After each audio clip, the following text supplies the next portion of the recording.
La performance englobe beaucoup de dimensions, et le digital, bien entendu, y contribue. Je vais prendre un exemple sur un document qu'on connaît tous, qui est le contrat. En digitalisant le contrat de bout en bout jusqu'à la signature électronique, on va gagner des points précieux, notamment vis-à-vis de la concurrence, mais aussi vis-à-vis d'un certain nombre de points, par exemple les délais de paiement vis-à-vis des fournisseurs, mais aussi effectivement de récupérer des points vis-à-vis des clients dans l'expérience qu'ils vivent avec notre entreprise et avec la marque. En digitalisant de bout en bout un contrat, on peut carrément faire du contrat en temps réel. Aujourd'hui, ça existe, je le sais, dans le domaine des assurances, versus plusieurs semaines, en fait, il y a quelques années, quand on repassait sur un process papier, notamment lorsqu'il y avait une signature à accoler de manière manuscrite.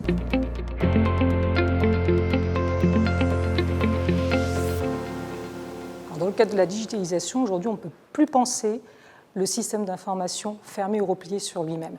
Il faut absolument en fait, l'ouvrir et l'intégrer à des écosystèmes tiers, des fournisseurs, des clients, des partenaires, même ça peut être aussi des indépendants, quand je dis des clients entreprises ou des clients particuliers. Donc ça, c'est le premier point. Le deuxième point, justement, c'est autour de la donnée. Il faut le penser centré sur la donnée. Centré sur la donnée, ça peut être de la donnée collaborateur, de la donnée client, de la donnée fournisseur. Donc il faut mettre en place tous les systèmes qui vont pouvoir bien capturer la donnée, bien la traiter, bien la structurer, bien l'analyser, bien la restituer pour action. Et puis bien sûr, dès lors qu'on parle de la donnée, il faut de la confiance autour. De la confiance parce qu'on a des réglementations aussi, donc il faut s'assurer qu'on soit en conformité avec la législation en vigueur. Aujourd'hui en France et en Europe, on a des législations spécifiques, notamment autour de la donnée client, la donnée du moins à caractère personnel, donc il faut s'assurer qu'on est conforme. Il faut aussi rassurer les clients, que ce soit des entreprises ou des particuliers, que ce qu'on va faire des données soit respectueuse de ce qu'ils attendent. Donc tous ces enjeux qui sont autour de la donnée, bien entendu, la protéger et la sécuriser vis-à-vis d'attaques ou de piratage qui peuvent être tiers.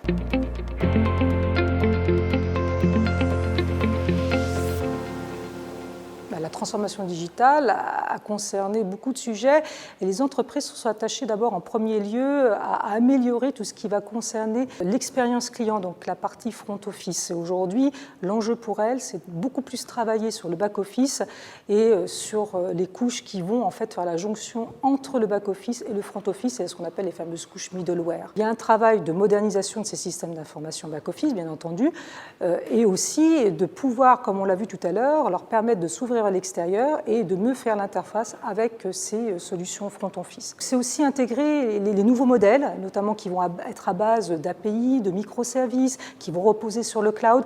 Tous ces sujets-là qui font que ce back-office-là doit être rénové, repensé aussi dans sa façon, avec l'aide de nouvelles solutions justement intermédiaires qui vont être un peu les ossatures du futur système d'information, qui sont nos anciennes un petit peu solutions, je dirais, de middleware, mais qui aujourd'hui sont rénovées pour répondre à ces nouveaux enjeux.